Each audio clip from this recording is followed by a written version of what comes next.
Hello students, let's discuss chapter number 6 My Childhood written by APJ Abdul Kalam. Full name of APJ Abdul Kalam is Abul Pakir Jainuluddin Abdul Kalam. Now let's discuss about his life and his achievements.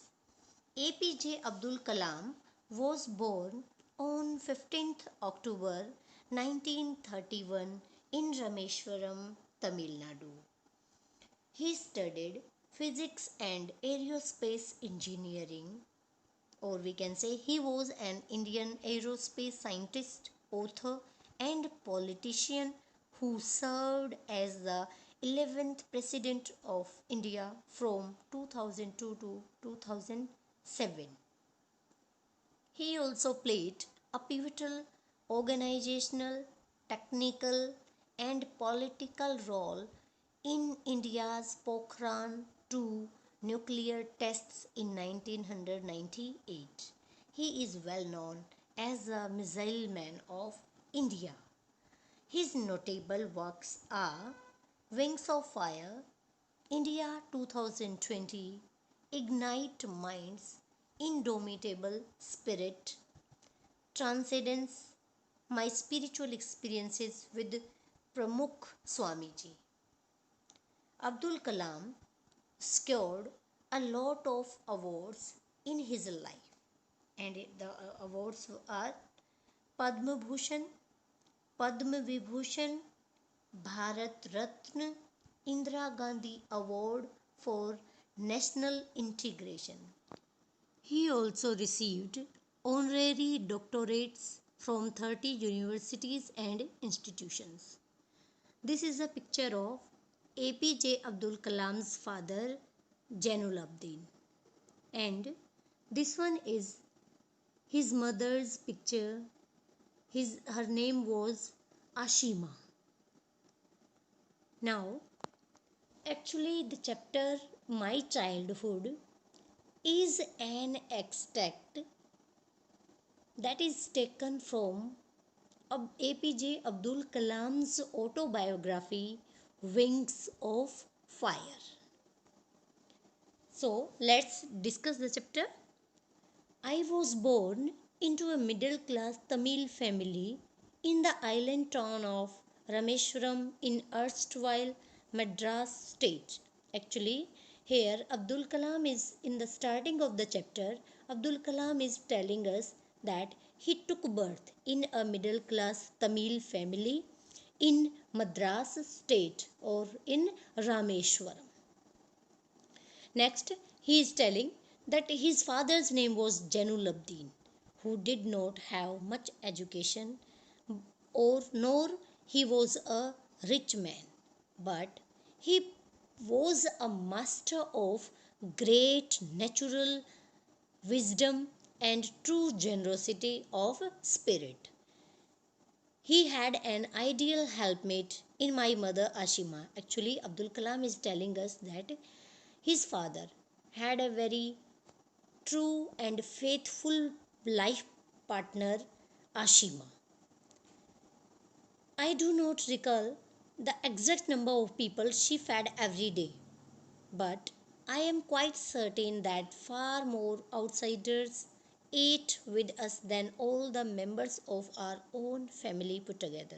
Here Abdul Kalam is telling us that every day his mother was a very pious lady and she was full of kindness, and just because of her kindness she fed a number of people at her house. I was one of the children, a short boy with rather undistinguished looks, born to tall and handsome parents. We lived in our ancestral house, which was built in the middle of the 19th century. Here Abdul Kalam is telling that he was a boy of ordinary looks. He was not so handsome, but he was born to handsome and tall parents, and they used to live in an ancestral house which was built in the mid of the 19th century. Actually, Abdul Kalam here described his house. It was a fairly pakka house. His house was a pakka house. It means it was made of limestone and bricks, and it was situated in the Mosque Street in Rameshwaram. His simple father used to avoid all kind of unnecessary comforts and luxuries. It means his father was a down to earth man. He was a true man, and he did not want to have so much possessions with him. However, all necessities were provided for in terms of food, medicine, or clothes. In fact, I would say mine was a very secure childhood, both materially and emotionally. Actually, here Abdul Kalam is telling that although his father did not believe in securing so much possessions or having so much things, but still he provided each and every basic necessity to Abdul Kalam and his brothers and sisters. In other words, we can say that Abdul Kalam had a very secure childhood, both emotionally and materially. It means his parents provided him all the facilities as well as they rendered a lot of love on them. The Second World War broke out in 1939 when I was 8 years old. When Abdul Kalam was 8 years old, at that time Second World War had started. For reasons I have never been able to understand, a sudden demand for tamarind seeds erupted in the market. Because I was a little boy of 8 years, I was not able to understand the sudden demand for tamarind seeds in the market. And then Abdul Kalam is telling that Second World War had started, and after that a lot of problems were caused to them. And he's telling now, I used to collect the seeds and sell them to a provision shop on Mosque Street.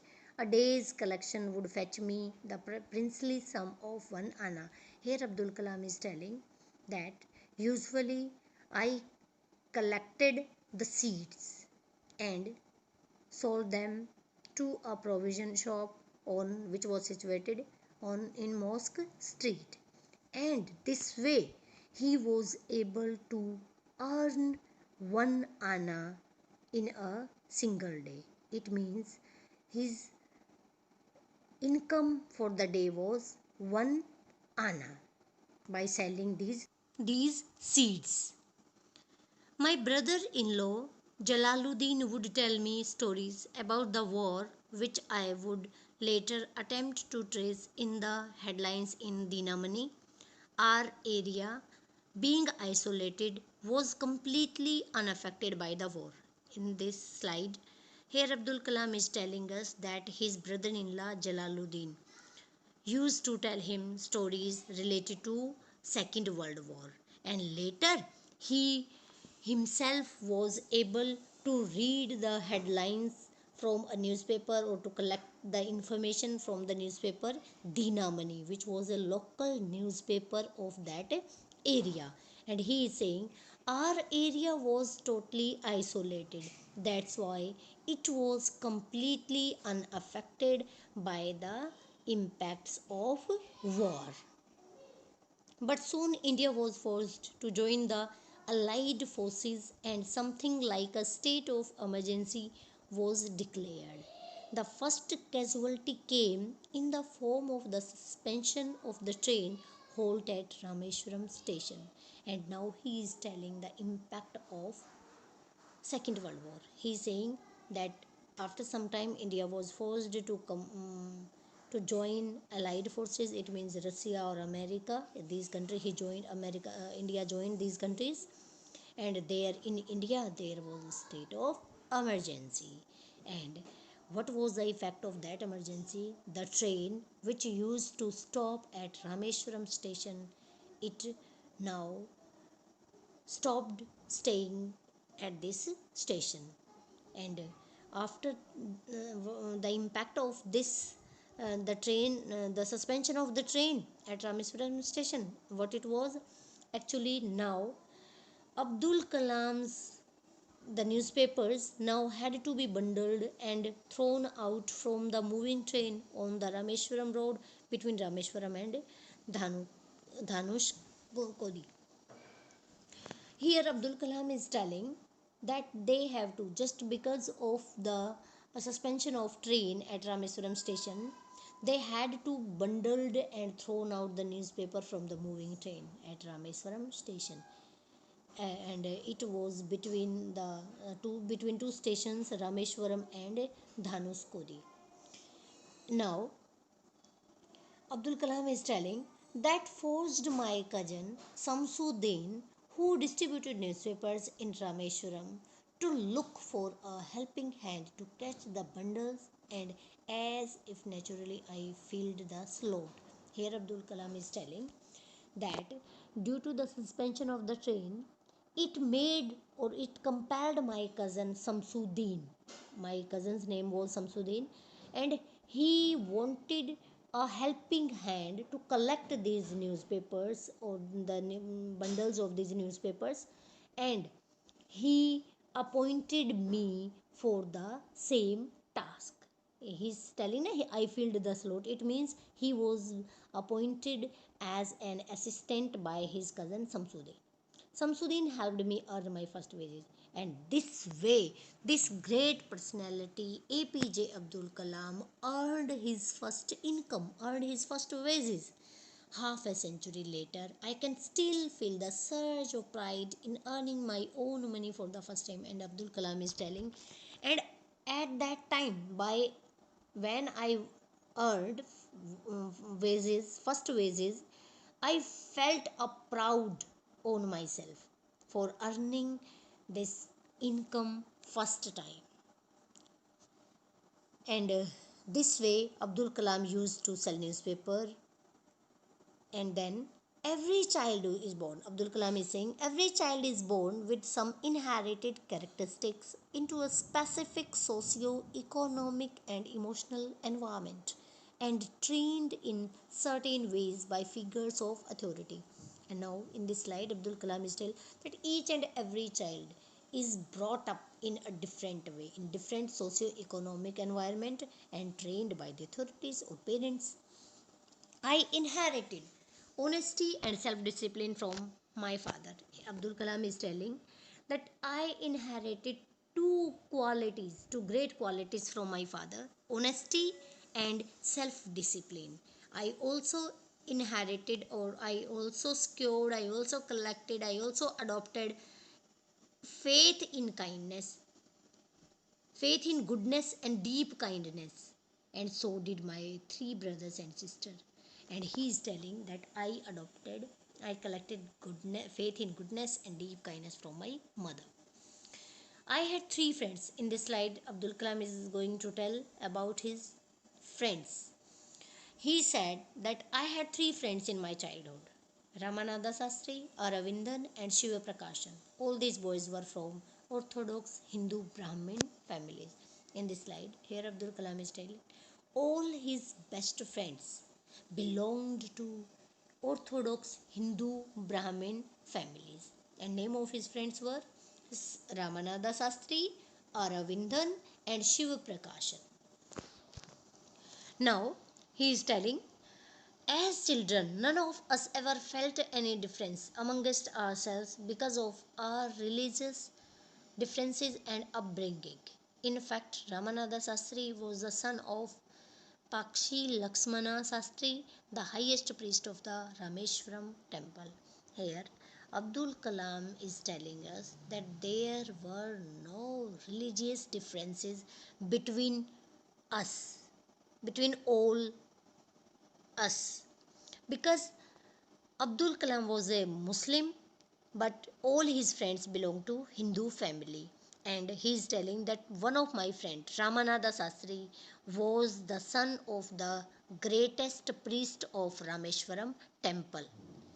Later, he took over the priesthood of the Rameshwaram temple from his father, and Ramananda Sastri adopted priesthood from his father. Aravindan went into the business of arranging transport, and Aravindan engaged himself in arranging transport for visiting pilgrims, whereas his friend Siva Prakashan became a catering contractor for the Southern Railways. It means in this slide, Abdul Kalam tells us about his friends and their professions. And he is telling that all his friends adopted different professions in their lives. During the annual Sri Sita Rama Kalyanam ceremony, our family used to arrange boats with a special platform for carrying idols of the Lord from the temple to the marriage site, situated in the middle of the pond called Rama Tirtha, which was near our house. Here, Abdul Kalam is telling us about a Hindu ceremony which was celebrated in that area, and he is saying his family was engaged in bringing the idols of lords, Hindu gods, to the marriage site. Events from the Ramayana and from the life of the prophet were the bedtime stories my, my mother and grandmother would tell the children in our family. Here, Abdul Kalam is telling that although we were Muslims, but in our family, my mother and my grandmother used to tell used to tell different episodes from Ramayana and from the life of prophets, and they used to tell these stories in the night time to